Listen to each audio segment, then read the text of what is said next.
Hello, welcome to another Tweedy Outdoors video. Isn't this nice little stream for a backdrop? I've come down to Haslemere for the day. I'm in a fantastic mood because, ignore that nonsense up there. There is a bit of blue sky, unfortunately, but the weather forecast for today looks for summer to be what most people would consider to be atrocious, and to me is fantastic. I am sick to death of that sunny, hot weather. Are you? The heat wave that has been oppressive the last couple of weeks. I've been cowering indoors most of the time. Too hot for tweed. So I'm delighted to finally see a day when the forecast is for temperatures in the low 20s, mostly cloudy, and hopefully even a bit of rain. So what better time to go out to the great outdoors.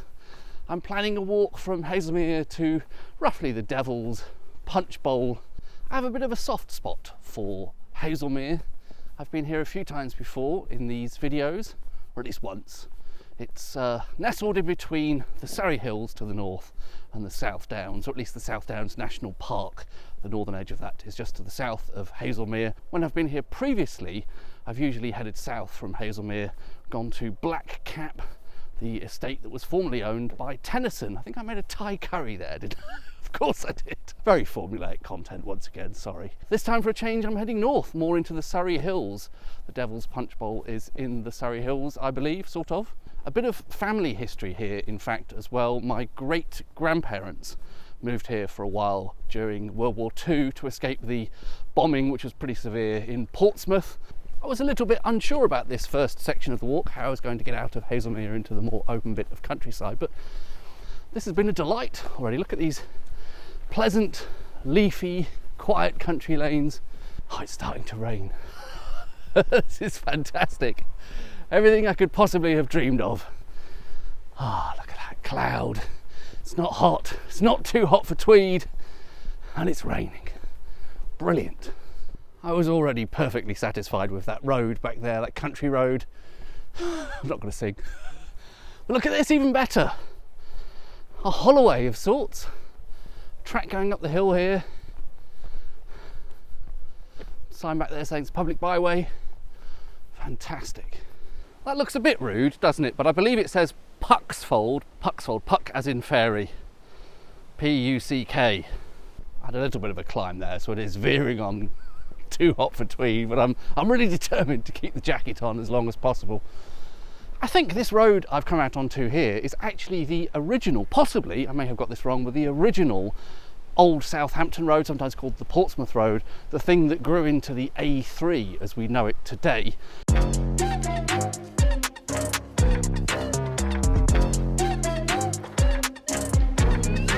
And underneath the Devil's Punch Bowl there is a tunnel. Is that called the HindHead Tunnel? But originally the route of the road sort of skirted around the side of that natural feature, sticking more to the hilltops, I suppose. There's definitely a bit of a grinning Cheshire cat vibe coming from this character here. It's a little bit muggy, actually, I will admit that.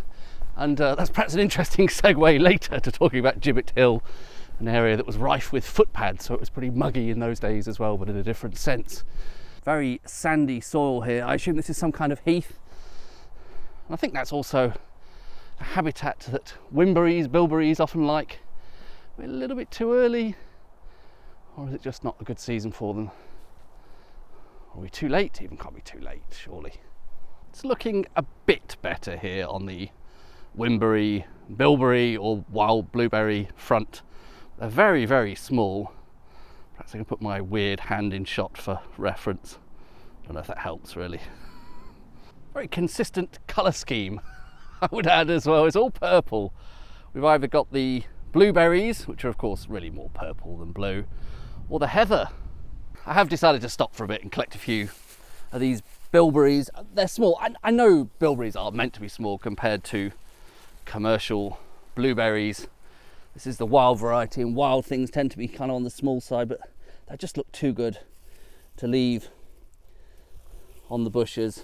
Sorry, wobbly camera work. I'm trying to hold the camera with one hand and pick with the other.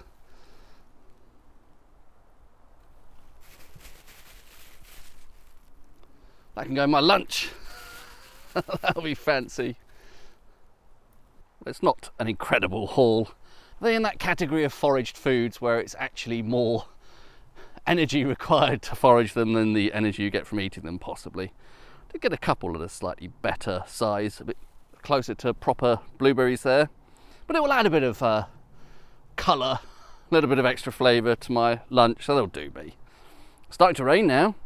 There are of course no rules against picking winberries, but were there, it would be very easy to tell anyone who'd been at it, wouldn't it? Apologies for the lack of tweed. No one is more sorry about that than I am. Really does spoil the atmosphere, doesn't it? But it is cooling off a bit thanks to that little burst of rain, so hopefully I can get that back on sooner rather than later. This is all getting a bit Proustian, actually. Very à la recherche de temps perdu, in search of lost time. Him and his Madeleines.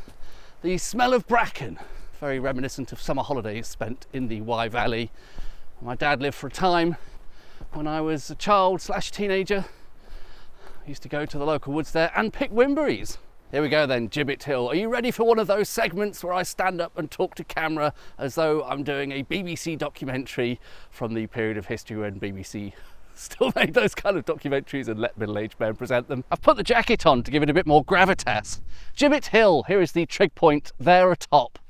It has views across the Surrey Hills in that direction, maybe a bit more that direction. And I think on a good day you can see the South Downs over there. You can see a bit of it now actually. It's a little bit cloudy, a little bit hazy, but you can get a bit of a view of the South Downs in that direction. Blackcap, Tennyson's estate and so on over there. The Devil's Punch Bowl in this direction. We'll take a look at that in a moment.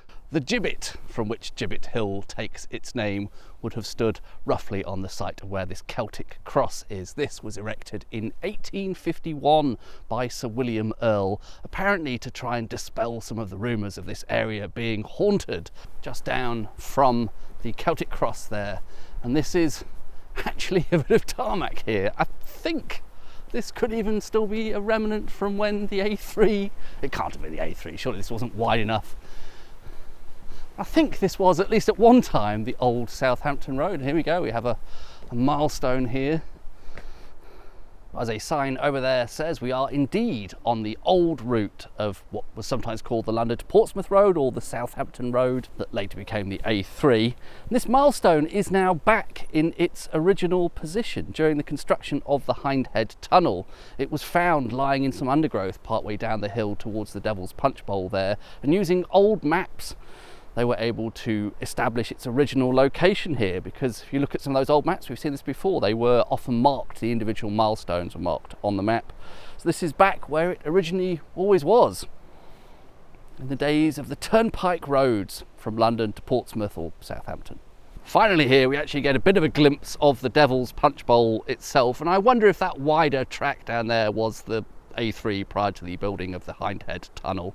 Must have been a very, very different. And as recently as 15 years ago, this must have been such a different atmosphere here. I can still hear the din of traffic with the cars going into the tunnel, but it's relatively distant and it's pretty peaceful here now. Here we are then, the Sailor's Stone. Finally, a bit more of an open view behind that of the Devil's Punch Bowl. I'll do some overlays, some sort of overlay. Hi, Mr. WC21. We'll get on to the meaning of the Sailor's Stone in a moment, but first a quick chat about the Devil's Punch Bowl. I did a bit of research on the train, and Wikipedia says that one of the earliest written references to it is on John Rock's map of Surrey, which I believe was published in 1768. I actually found a slightly earlier account in 1750, and that's one of several accounts that attest to this area being somewhat notorious for footpads, highwaymen and other ne'er-do-wells. On this particular occasion in 1750, a lone footpad made off with £24. Looking at the Bank of England's inflation calculator, if you translate that into today's money, that's £4,600. Imagine walking along this road with £4,600 in cash. A little later in 1767, around the time of John Rock's map, we have an account of the Devil's Punch Bowl being transformed into something more like the Devil's Ice Bucket. It was presumably a particularly harsh winter that year, and the account relates that it was filled with snow to a depth of 20 fathoms. That's 36 metres in new money, or 40 yards in slightly less new money. Further footpaddery in 1773. This time less money was stolen, the amount was 10 guineas, but the daring assault did include the heinous crime of cassock theft. The most infamous incident, and the one to which this stone relates, occurred here in 1786, as reported in this newspaper article, The Aftermath in 1787, when 3 men were executed and hung up on the Gibbet, where we were just now replaced by that Celtic cross, for the savage murder of an unknown sailor. I've been struggling to figure out what to do for a bit of B-roll for this segment, but this'll do. So there you go, that's my bit of history done. Now I'm going to go and cook some lunch in a bush. I don't want to get too close, but there's a couple of wild ponies there. You see at least one through that gap in the trees. Didn't know they had them here. I have found a spot to sit that seems relatively quiet and discreet. It's as far away as I can find from any footpaths that isn't complete overgrown jungle. Well, I recently purchased from the Allotment Fox merch store one of these. I'm not exactly a t-shirt person. I don't know if there are hoodies on there or not, but those things with logos on relating to YouTube channels are often stuff like t-shirts and hoodies, which is not really my cup of tea. But I did find this useful shopping bag, tote bag are they called, a range of colours available. Tom from Allotment Fox has an art background, I believe. You may have noticed the on-screen graphics in his videos are always very, very slick, very visually appealing. And I think that is a very handsome design. Perhaps my choice of cloth for the actual bag itself doesn't show it to its best. I can put all of my cooking stuff in there when I'm out camping or just out for a daytime stroll to do some cooking. So there we go, there's my plug for Allotment Fox's online store. This video is not sponsored. Today I'm going to make a pasta dish. It's a little bit quirky, I think. This is lion's mane. Now I know I could buy the actual, or even forage for the actual fungus. I don't know if you've ever seen one. It looks like a natural sponge or a sort of little cloud. They're funny shaped things. They look like a ball of fluff. My nearest big supermarket does actually sell the fresh ones now, which is impressive, you know, for it's a Sainsbury's. It's not a particularly niche boutique sort of a shop, but they sell lion's mane mushrooms. They are a little bit of effort to prepare though. They're quite fiddly to wash, I found, and then thinking about washing it and then trying to dry it and bring it here. So I've cheated a bit and gone for this, which is a pre-prepared version. It does have a couple of other ingredients, but it's at least 62% lion's mane mushroom, and they've already washed it and cut it up and prepared it and seasoned it and stuff. It actually contains some protein. Apparently this is, you know, has some nutrition. It's not just there for flavour. I'm going to cook that in a pasta dish with some tagliatelle. Pretty simple really. I've just got a bit of olive oil, some garlic to fry the lion's mane, and I'll probably throw in some winberries. A bit eclectic, but I have them, so why not? Stove all assembled there. Pour in some water. Brought a large pan for a change.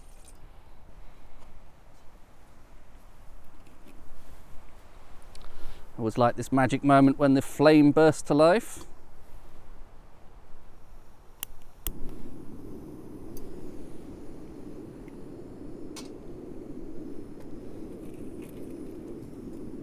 While that is coming to the boil, I do of course have some Chevrolet Chambertin with me. It feels like it's been a while. Probably hasn't, has it?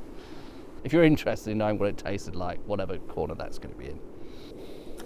Putting in my tagliatelle. It does look a little bit short on water there, doesn't it? I wanted to save some water to actually, you know, drink. But once this has cooked a little bit, it will all fit in, I promise. It will work. I wouldn't be so skimping on water at home. I'd always be, you know, generous with the water to make sure it all gets properly cooked. And this needs about 9 minutes apparently, although I'm going to give it less than that and take it off for a while I make the sauce. I've even brought, look, a wooden spoon today, and I have that pot gripper thing. I should be using that, shouldn't I? Give that a little bit of a stir just so it's softened up enough to be submerged. Pressed with a little stove today. It's really going great guns. Not messing about. That water came to the boil very quickly, even without a lid. And this is now boiling at an impressive rate. It's all pretty good. So I think I should probably set that to one side and get on with making this, cooking the lion's mane. the trusty opinel again. A little bit of garlic here to chop up. Going to be pretty rough and ready with this. Once again, that terrible table. And if you find some appalling, isn't particularly flat. Right, gas back on. Have some olive oil in here. I don't think I necessarily need all of that. Perhaps I can add a bit more later. And let's put that garlic in there. I didn't want that bit. And I think pretty much straight away I can put in the lion's mane. Obviously, as I say, if you want to do this more properly, you can now buy lion's mane in supermarkets. This just comes in a very lazy, convenient, pre-packaged form that is also, as I say, pre-washed and prepared and all that.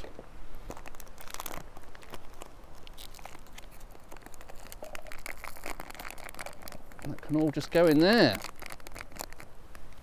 There we go, some lion's mane and some garlic sauteing there in a bit of olive oil. Meanwhile, the pasta has just been sitting there for a bit. I'll do this by taste. This is obviously a very imprecise way of cooking pasta, but it'll work, I promise. Quick slurp, I think.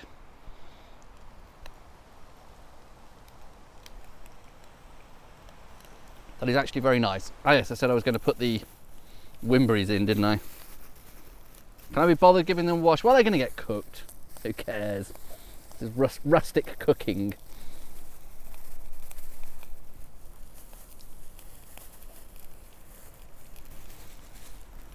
There are a couple of bits of twig and leaf in there as well, but can't be worse than the mushrooms, surely. My head's off the top of the screen, isn't it? Terrible footage.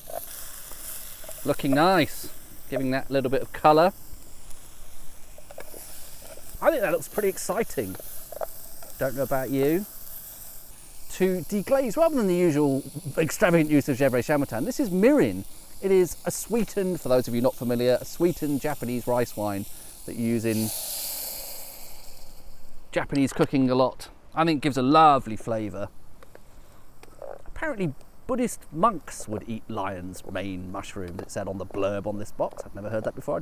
I assumed this was a European mushroom. It didn't seem particularly East Asian to me, but if they say so.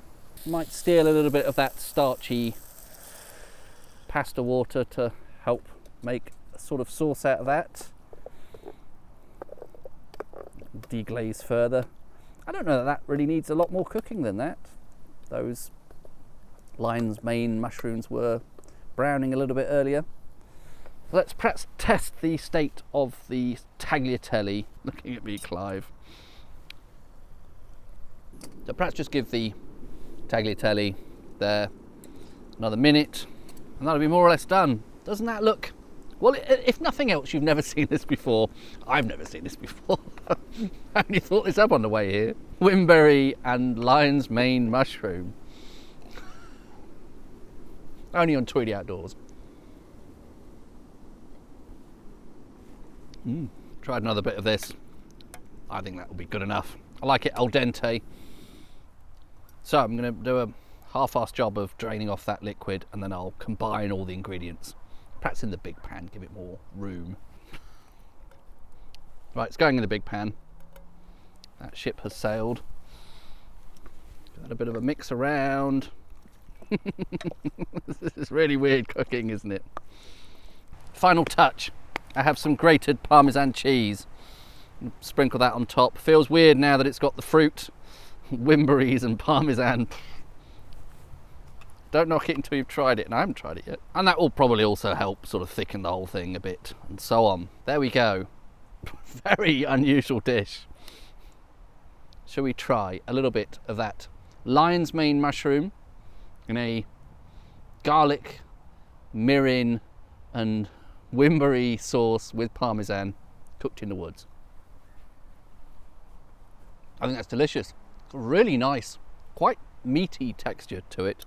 Not a very strongly flavoured mushroom, but it has a little bit of nice savouriness to it. Mushroomy savouriness, not quite as strongly flavoured as something like porcini, say, but you get those little twinges of acid and fruit from the winberries, creaminess, the more saltiness, bit of sweetness from the parmesan, that bit of sweetness from the mirin. Well, I admit this is very weird. One of my more eclectic meals, but I'm absolutely loving that. And the tagliatelle is nicely cooked now as well. Tomatoes are a fruit, aren't they? After all, I think that's a winberry leaf. Perhaps I won't eat that. We cook with tomatoes, so why not cook with winberries as well? And it looks sort of meaty, doesn't it? And it has a meaty texture. Very, very pleased with that. Right, I'm going to shut up and just eat that. Sit here and enjoy being in the woods. Stop boring you with me talking about lion's mane and bilberries and so on. Cheers. That was very nice. I've tidied most of my tat away now. Really enjoyed that very bizarre, eclectic, once in a lifetime meal. Once in anyone's lifetime. I can't imagine that will ever be recreated in quite the same way, but I do think that was nice. There is something fun about trying to incorporate at least one wild ingredient. Obviously, as always, you know, anyone on the internet has to be responsible and say, as long as you're completely confident that you know what you're picking and you know it's safe. But the bilberries presented themselves and it seemed like a good opportunity, and I think they actually do work in that kind of pasta sauce. Weird though it sounds. Very much enjoying having a post-dinner lounge in this lovely spot. Sound of the wind in the trees. There's that definite sense with this particular sound of the wind of when the weather is changing. You know what I mean? That particular sound of the wind when the weather is changing, or sometimes even the seasons are changing. Very evocative. I think I should move on, so hashtag leave no trace. That was a lovely spot. Terrible map graphics time, but I think looking at the OS map, I believe right here I am stood on top of the A3. It is under my feet. Terrible camera work time as well. Horrible wobbly shaky camera work, but underneath there is a constant din of subterranean traffic. I can, again, I think vaguely in the distance, I can just about hear some cars, maybe, but it's being largely masked by the terrible camera work again. Largely masked by the wind noise. The plan from here is really not much more than to just head back to Haslemere, but I would like to try and find a nice scenic spot for perhaps another glass of Chevrolet Chambertin if I can. Somewhere with a view maybe. Just trying to find a good spot with a last view of the Devil's Punch Bowl here. Actually quite difficult with all the greenery in the way this time of year.